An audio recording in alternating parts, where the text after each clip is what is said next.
Tell us your extraordinary story.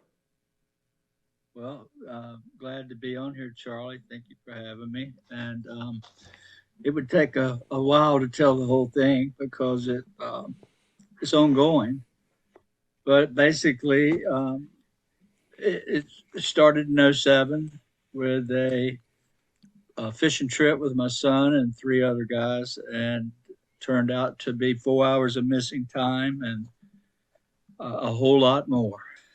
In 2007, January the 8th, I had just come through. I was a home builder, building 100 homes a year, and the 911 Desert Storm thing wrecked our economy and caught me off guard with too many houses on the market. And I was pretty much down on my luck and at the bottom.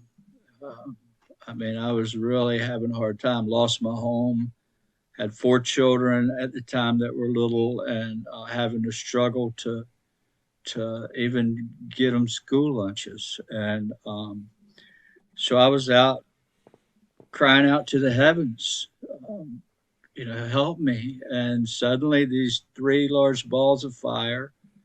They look like the setting sun, that color when you can look at it, it doesn't hurt your eyes. And I walked up on them, and next thing I know, I was hiding, scared to death at what I was seeing.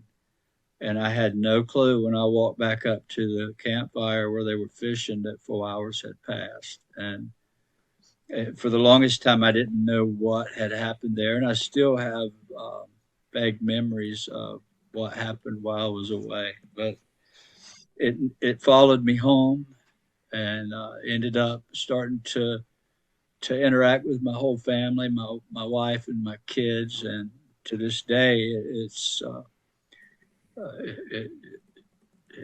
it's been witnessed by hundreds of people with me. But it was I don't know the best way to tell what happened in those 4 hours other than um, I was sick. I had Crohn's disease, and I was unable to work, and I was crying out. And when they brought me back, I had no more Crohn's disease. It went away, but that started a whole lot of trouble because I'm born and raised in the Bible Belt, and I came home talking about not being sick anymore, and then the whole community basically started telling me I was playing with the devil, and it's just been it's one more struggle from the very beginning of this thing. But it was a blessing to me. The whole thing was a blessing, but it turned out to be really hard on my children, my wife, and my family.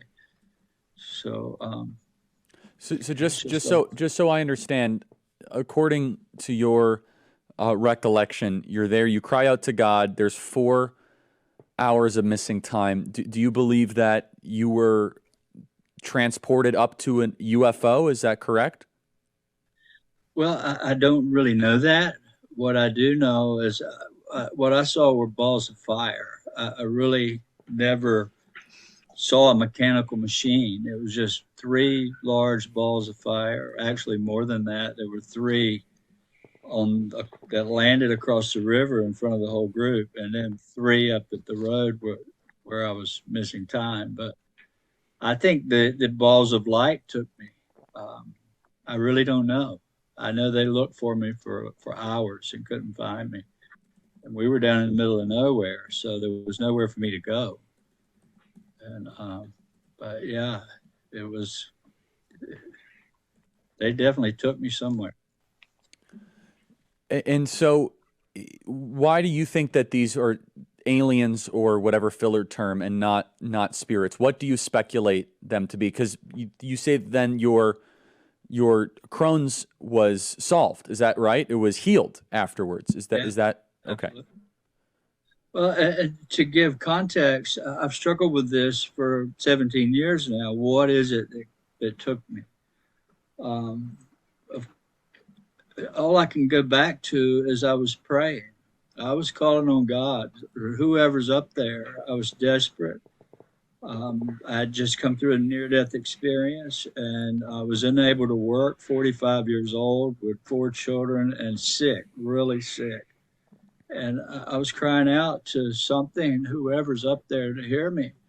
I was raised in a church, and so when it came, it took me and brought me back. It left me not knowing anything. I had no clue what happened other than my Crohn's was gone. And we saw these things. Everybody saw them, the whole group did.